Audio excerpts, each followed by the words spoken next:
ناظرین، ذرا اپنے گھر کا منظر ذہن میں لائیں۔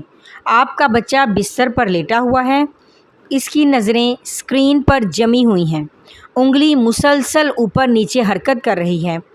گھر میں مکمل خاموشی ہے، کوئی شور نہیں ہے، کوئی ضد نہیں ہے، کوئی مسئلہ نہیں ہے، اور آپ سوچتے ہیں کہ چلو کم از کم بچہ مصروف تو ہے۔ لیکن میں اگر آپ کو بتاؤں کہ دنیا کے ایک ترقی یافتہ ملک کے وزیر اعظم نے حال ہی میں ایک ایسا بیان دیا ہے جس نے پوری دنیا کو ہلا کر رکھ دیا ہے۔ ڈنمارک کے وزیر اعظم نے کہا ہے کہ اگر انتخاب کرنا پڑے تو وہ اپنے بچوں کو غیر نگرانی شدہ سوشل میڈیا استعمال کرنے دینے کی بجائے سگریٹ پیتے دیکھنا زیادہ پسند کریں گی۔ سوچیں ذرا، وہ سگریٹ کو زیادہ اہمیت دے رہی ہے بنسبت سوشل میڈیا کے۔ کتنی سنگین صورتحال ہے۔ یہاں سوال یہ نہیں کہ سوشل میڈیا کتنا خطرناک ہے، سوال یہ ہے کہ ایک وزیر اعظم کو ایسی بات کہنے کی ضرورت کیوں پیش آئی، اور وہ بھی کسی غریب یا پسماندہ ملک کی نہیں، بلکہ ایک ایسے ملک کی وزیر اعظم جو ٹیکنالوجی پر یقین رکھتا ہے، ڈیجیٹل ترقی پر یقین رکھتا ہے، اور مستقبل کو مصنوعی ذہانت یعنی AI اور جدید ٹیکنالوجی میں دیکھتا ہے۔ اگر ایسے ممالک اپنے بچوں کو سوشل میڈیا سے بچانے کی بات کر رہے ہیں تو کیا ہمیں بھی رک کے سوچنا چاہیے یا نہیں؟ یہ صرف ڈنمارک کے وزیر اعظم کا ذاتی خیال نہیں ہے۔ حقیقت یہ ہے کہ دنیا کے کئی ترقی یافتہ ممالک اپنے بچوں کے سوشل میڈیا استعمال کو ایک سنجیدہ خطرہ سمجھنے لگے ہیں۔ آسٹریلیا دنیا کا پہلا ملک بن چکا ہے جس نے 16 سال سے کم عمر بچوں کے لیے سوشل میڈیا پر پابندی نافذ کر دی ہے۔ فرانس 15 سال سے کم عمر بچوں کے لیے سخت پابندیاں اور عمر کی تصدیق کا نظام لا رہا ہے۔ ڈنمارک 15 سال سے کم عمر بچوں کو سوشل میڈیا سے دور رکھنے کی پالیسی پر کام کر رہا ہے۔ اسپین 16 سال سے کم عمر بچوں کے لیے پابندی کی تجویز دے چکا ہے۔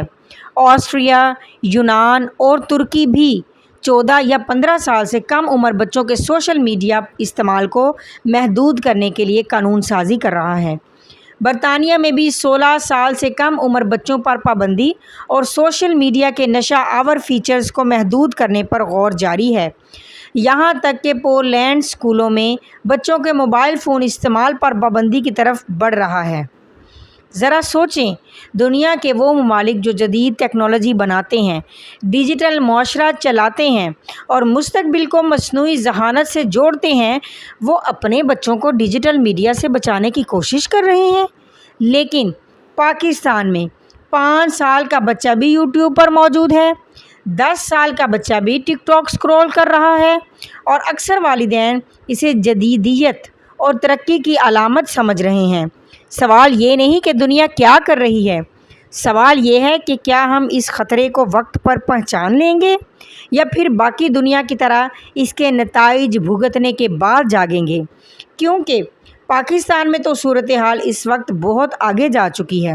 یہاں کسی بچے سے پوچھے بڑا ہو کر کیا بننا ہے، شاید جواب آئے یوٹیوبر، انفلوئنسر، ٹک ٹاکر یا ایٹسٹرا، لیکن کوئی یہ نہیں پوچھ رہا کہ وہ روز کتنے گھنٹے اسکرین کے سامنے گزار رہا ہے، کوئی یہ نہیں پوچھ رہا کہ اس کے دماغ پر کیا اثر پڑ رہا ہے، کوئی یہ نہیں پوچھ رہا کہ اس کی نیند کہاں جا رہی ہے، کوئی یہ بھی نہیں پوچھ رہا کہ اس کی یادداشت کیوں ختم ہو رہی ہے، اور سب سے خطرناک بات، کوئی یہ بھی نہیں پوچھ رہا کہ اس کا بچپن کہاں جا رہا ہے۔ اس وقت پاکستان میں کروڑوں لوگ انٹرنیٹ استعمال کرتے ہیں، کروڑوں لوگ سوشل میڈیا پر موجود ہیں۔ موبائل کنیکشنز کی تعداد ملک کی آبادی کے قریب پہنچ چکی ہے، یعنی موبائل فون اب صرف ایک ڈیوائس نہیں رہا، یہ ہماری جیب میں رکھا ہوا ایک پورا ماحول بن چکا ہے۔ لیکن کہانی یہاں ختم نہیں ہوتی، اصل جھٹکا ابھی باقی ہے۔ کیا آپ جانتے ہیں کہ ٹک ٹاک، انسٹاگرام، فیس بک اور یوٹیوب آپ سے پیسے نہیں لیتے، پھر بھی ان کی مالیت کھربوں ڈالر تک پہنچ چکی ہے؟ آخر کیسے؟ جواب انتہائی سادہ ہے۔ آپ ان کے گاہک نہیں ہیں، آپ ان کی پروڈکٹ ہیں۔ آپ کی توجہ ان کی پروڈکٹ ہے، آپ کا وقت ان کی پروڈکٹ ہے، آپ کی عادت ان کی پروڈکٹ ہے، آپ کی نفسیات بھی ان کی پروڈکٹ بن چکی ہے۔ اور جتنا زیادہ آپ اسکرین کے سامنے وقت گزاریں گے، اتنا زیادہ منافع ان کمپنیوں کو حاصل ہوگا۔ اس لیے دنیا کے بہترین انجینئرز اور ماہر نفسیات ایک ہی مقصد کے لیے کام کرتے ہیں: آپ کو اسکرول کرتے رہنے پر مجبور کرنا۔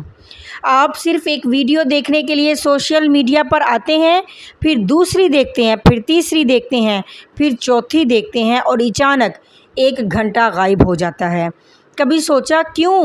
کیونکہ ہر لائک، ہر نوٹیفیکیشن، ہر نئی ویڈیو آپ کے دماغ میں ڈوپامین نامی کیمیکل کو متحرک کرتی ہے۔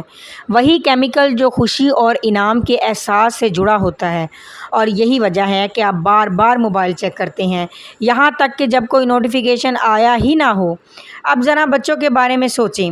ایک بالغ انسان شاید کسی حد تک خود کو کنٹرول کر لے، لیکن ایک 10 سالہ بچہ، ایک 12 سالہ بچہ، ایک 14 سالہ بچہ، وہ کیسے مقابلہ کرے گا ان اربوں ڈالر کی کمپنیوں سے جو اس کی توجہ چھیننے کے لیے دنیا کے ذہین ترین دماغ استعمال کر رہی ہے؟ اور یہی وہ مقام ہے جہاں والدین کو خطرے کی گھنٹی سننی چاہیے۔ اب شاید آپ سمجھ سکتے ہیں کہ ڈنمارک کے وزیر اعظم نے اتنی سخت بات کیوں کہی۔ وہ سگریٹ کی حمایت نہیں کر رہی تھی، وہ ایک گہرے خطرے کی گھنٹی بجا رہی تھی۔ وہ دنیا کو یہ بتا رہی تھی کہ مسئلہ صرف اسکرین ٹائم کا نہیں ہے، مسئلہ یہ ہے کہ ہم ایک پوری نسل کو ایک ایسے ڈیجیٹل ماحول کے حوالے کر رہے ہیں جس کے اثرات کو ہم خود بھی مکمل طور پر نہیں سمجھتے۔ پاکستان کے لیے یہ سوال اور بھی اہم ہے کیونکہ یہاں نہ عمر کی مؤثر پابندیاں ہیں، نہ سوشل میڈیا کے استعمال پر کوئی سنجیدہ قومی بحث ہے، نہ والدین کی اکثریت کو اس خطرے کا اندازہ ہے۔ ہم اپنے بچوں کو موبائل تو دے رہے ہیں، لیکن اس کے استعمال کی تربیت نہیں دے رہے ہیں، لیکن دنیا کے خطرات نہیں سمجھا رہے۔ اور شاید یہی وہ لمحہ ہے جب ہمیں رک کر سوچنا ہوگا۔ سوال یہ نہیں کہ ٹیکنالوجی اچھی ہے یا بری، سوال یہ ہے کہ کیا ہم اس کے مالک ہیں یا وہ ہماری مالک بن چکی ہے۔ سوال یہ نہیں ہے کہ آپ کا بچہ موبائل استعمال کرتا ہے یا نہیں، سوال یہ ہے کہ موبائل آپ کے بچے کو کتنا استعمال کر رہا ہے۔ کیونکہ اگر دنیا کے جدید ترین ممالک اپنے بچوں کے مستقبل کے بارے میں فکر مند ہیں، تو پاکستان میں ہر والدین کو بھی آج یہ سوال خود سے پوچھنا چاہیے: کیا میرے بچے کے ہاتھ میں صرف ایک فون ہے یا ایک ایسا نشہ ہے جسے وہ خود روزانہ اس کے حوالے کر رہا ہے؟ ویڈیو اچھی لگی ہو تو لائک، کامنٹ، سبسکرائب اور شیئر ضرور کیجیے گا۔ حافظہ صدرہ رفیق کو اجازت دیجیے۔ اللہ حافظ۔